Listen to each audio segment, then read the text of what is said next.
wish neurotypicals knew that there is nothing wrong with my way of communicating. People will automatically deem me incapable of anything just because I can't or don't speak. Trying to make me speak is impossible, and forcing me to conform makes things worse for everyone. If you meet an autistic person who doesn't speak, please be patient and please communicate the way they need you to. So one thing that I want non-autistic people to understand is that even when you're not mute anymore, you still understand more people who are mute than unmute people, because we went through that same thing, and we can guide the younger generation of autistic people through it. I experienced periods of being nonverbal. What I wish neurotypicals knew about it is we are not ignoring you. If we can't communicate with words, just try communicating with us in other ways, or give us a moment until we can talk or speak again. We are not less worthy, we are not less intelligent because of that.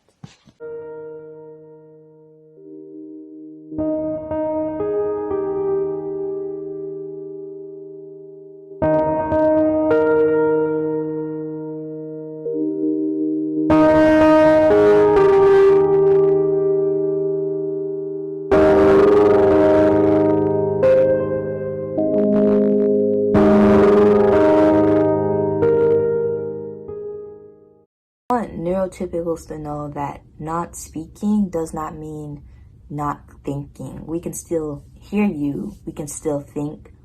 It's just that we can't get the words out and communicate what we want to, how we want to. And I say this because a lot of neurotypicals tend to baby us when we, can't talk back. And please don't do that. What I wish neurotypical people understood is that it's not that I don't want to talk to you. It's not that I don't know what to say. It's not that I don't like you. It's that I physically cannot speak. If I could speak, I would love to talk to you. I just physically can't.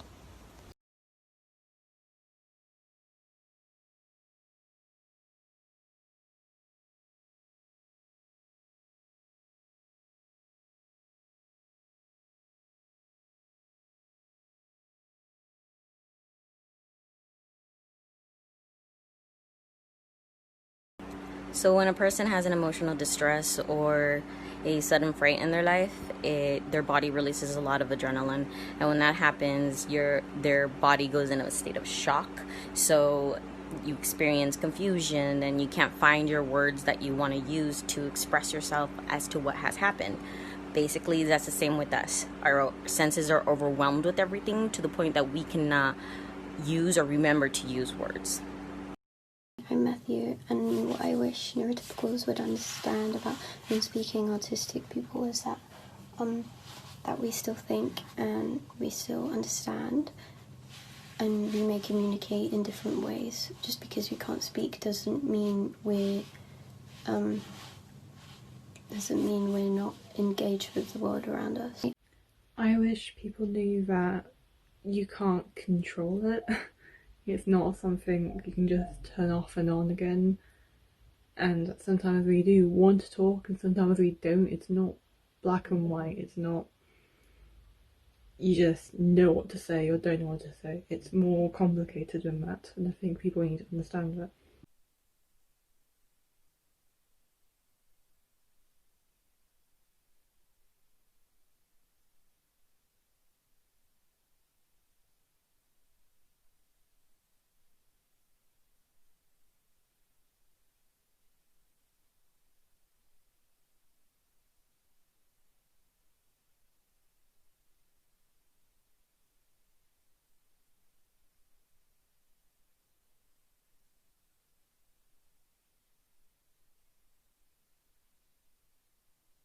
Hey, I'm Mari. I'm a selective mute and autistic adult.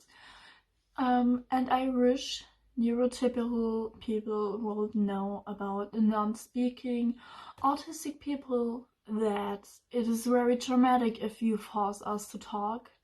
I myself have a trauma from a psychologist forcing me to talk, and it's very dangerous for my mental health. So please don't do this to us. We are not stubborn because we don't respond. We are not brain dead if/when we go nonverbal. Yelling at, insulting, threatening, hitting at, hissing, slapping, dragging us around will not make us give in. We physically can't. Please be patient with us. When I didn't speak, people would often only refer to me in third person. For me, this was quite humiliating, because that we don't speak doesn't mean that we don't understand. And for that reason, just speak to us in normal language you would use for anyone at the same age. We might not reply, at least not in words, but only being talked about in the third person feels like not being accepted as a real, whole person.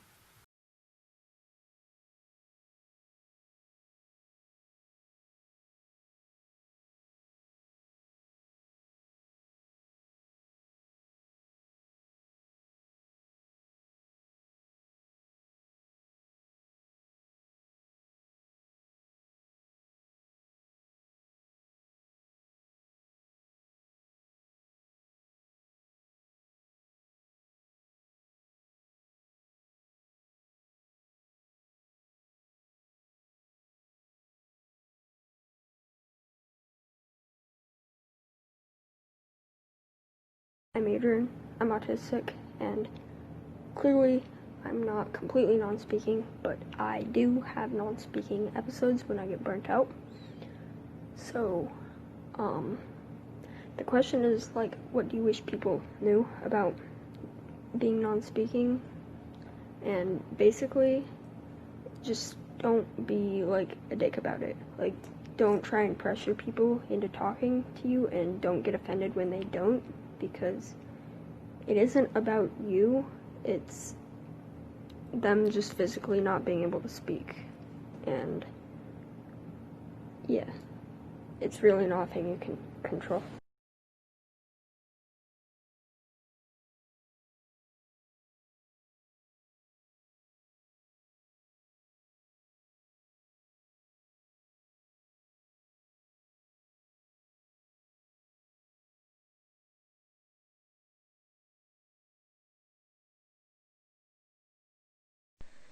What I'd want neurotypicals to know about non-speaking autistic people is that not everybody will kind of change in terms of their ability to speak. Personally, I was able to get a lot of early treatment when I was really young, and I had a lot of like speech problems because of my ASD, but now I can obviously speak. I don't like the sound of my voice, and I can't always control the volume of it and the tone of it, but generally speaking, I can speak to most normal capacity, even though I've got hay fever at the moment.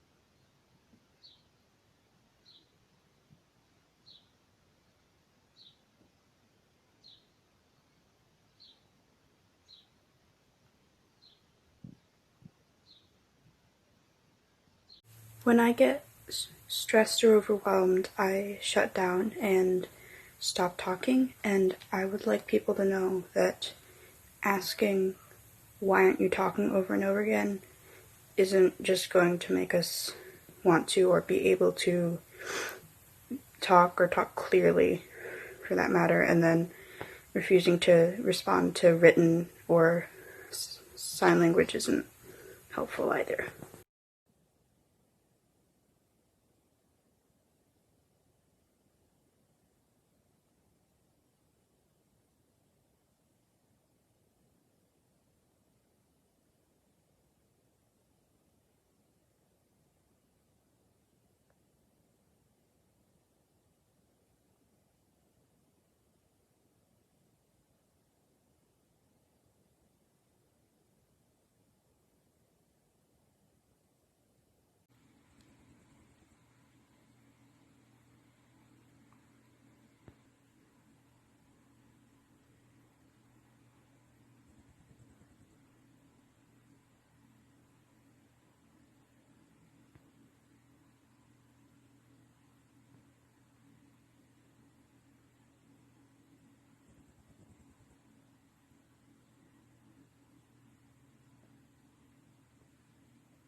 thing that's important for neurotypicals to remember is that nonverbal doesn't mean non-feeling, non-thinking, and non-existing.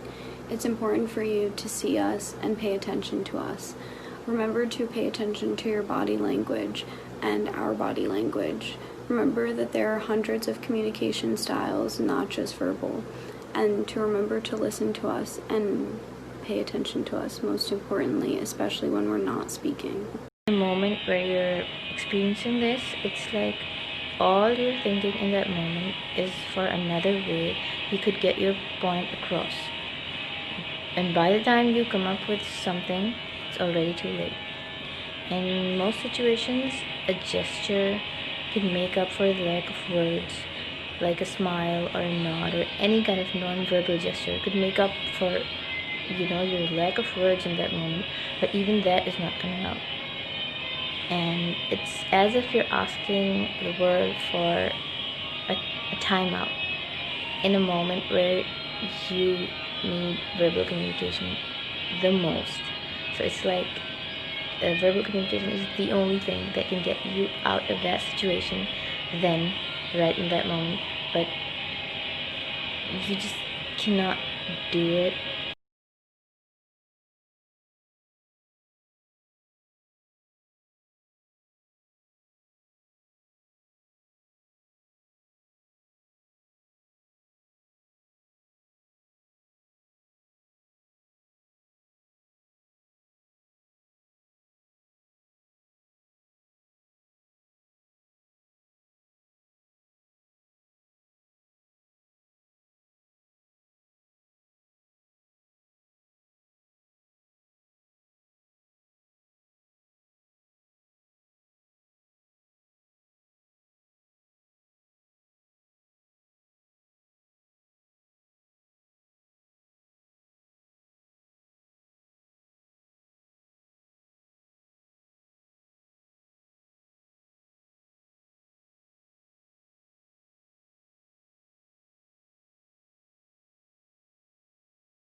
I wish people understood how painful it is to force a nonverbal person to talk, and I wish people who talk in a loud language understood they are the vast minority in a world of plants and animals.